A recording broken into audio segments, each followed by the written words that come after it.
So with the decorations out of the tank, I can now get inside and start cleaning the tank. This being an acrylic tank is going to require a cleaning pad specific for acrylic materials. And if you haven't seen it in any of the previous episodes of LA Fishguys, you'll know that with an acrylic aquarium or even a glass aquarium, it's best to start at the top and work your way down, because it's down at that bottom level, at the gravel level, where chances are greatest that you're going to end up picking that stone and scratching the tank. Now we're ready to vacuum the gravel. You want to decide if the live rock that over time has populated that gravel, if you feel it's become live and part of the biological filter and would be a negative thing to vacuum it, or is it a fish-only system, and once again there's no real significance to all that stuff in the gravel, which could be contributing to nutrients anyhow, although this tank does not have an algae problem. But what we're going to do is we are going to vacuum the gravel. It's a fish-only tank. One of the things that I've mentioned in the past, and I'll mention it here again, is a lot of these submersible pumps, which unlike the rest of the equipment in your home, these aquarium pumps run 24 hours a day, 7 days a week, 365 days a year. Run, run, run, run, run. They run quite well and work very efficiently, but sometimes their problem is when you unplug them, while they were running, the water passing through helped cool them down.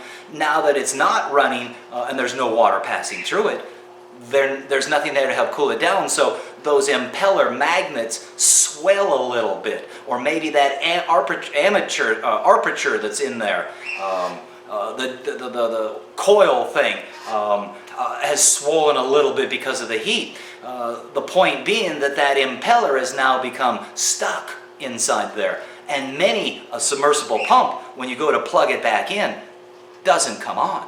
And so I've taken a little bit of a chicken approach, if that's what you want to call it.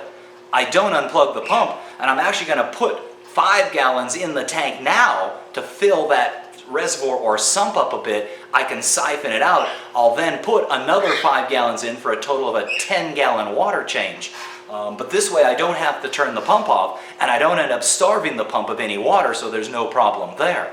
So let's go ahead and add that water, that first 5-gallon jug.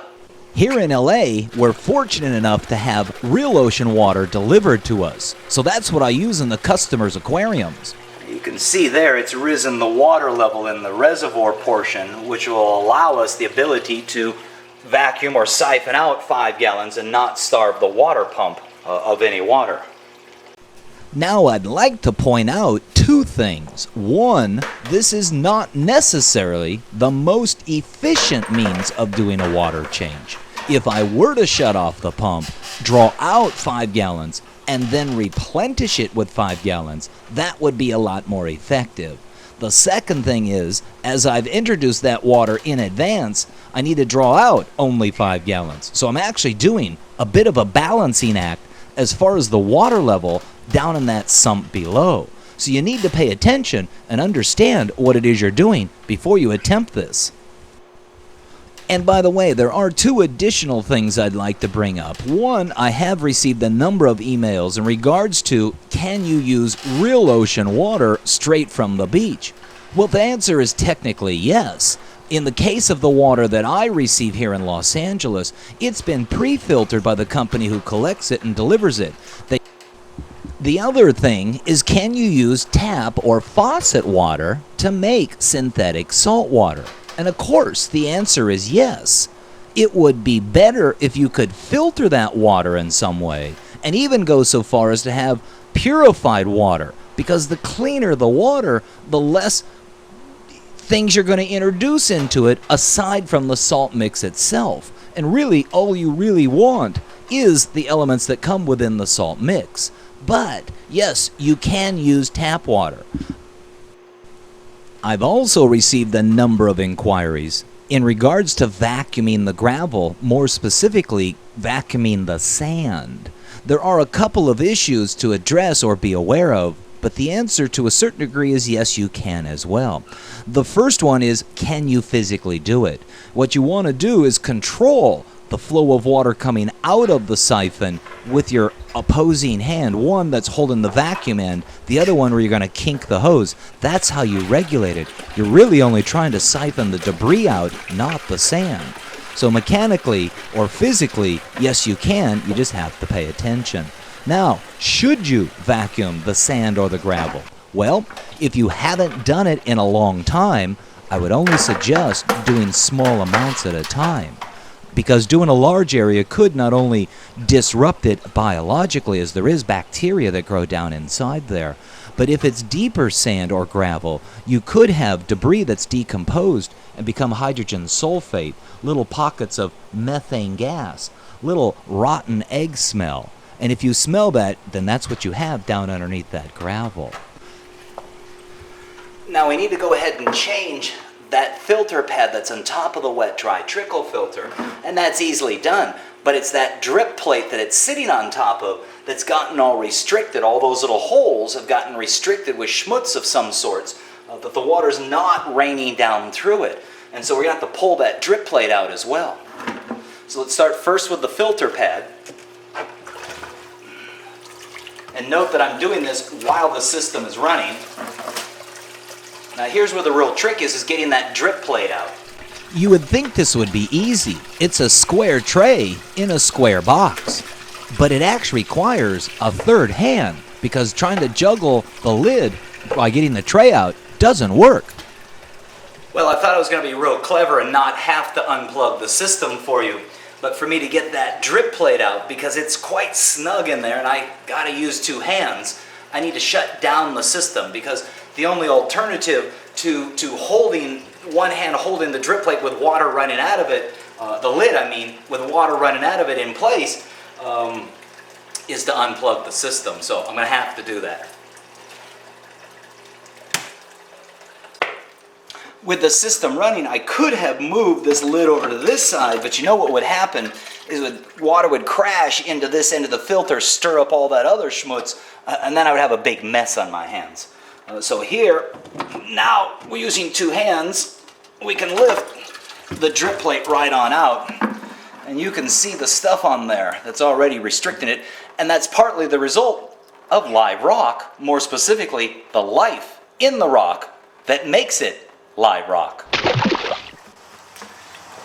We've taken the drip plate out. This is the old dirty filter pad that we took out of the filter. We're going to use that to kind of clean the inside of the drip plate a little bit, get some of that schmutz out of there.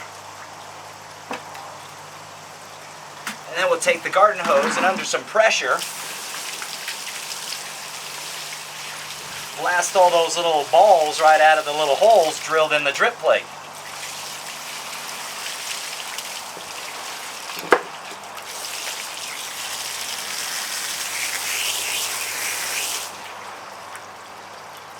Much better.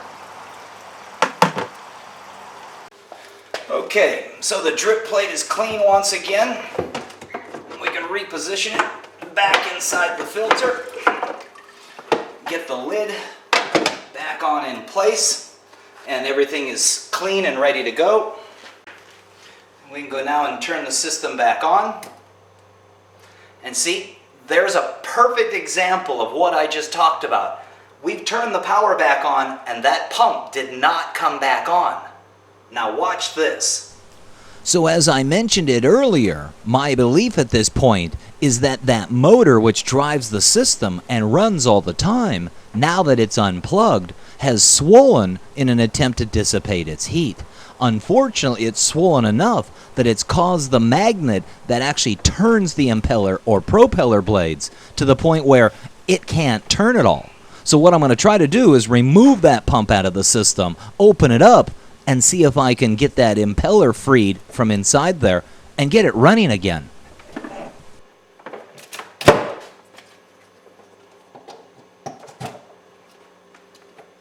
That pump is dead. That pump, for whatever reason, is no longer producing electricity, and it's no longer going to turn that impeller. And this was no longer an easy aquarium service, because now I have to run back home and get a brand new pump.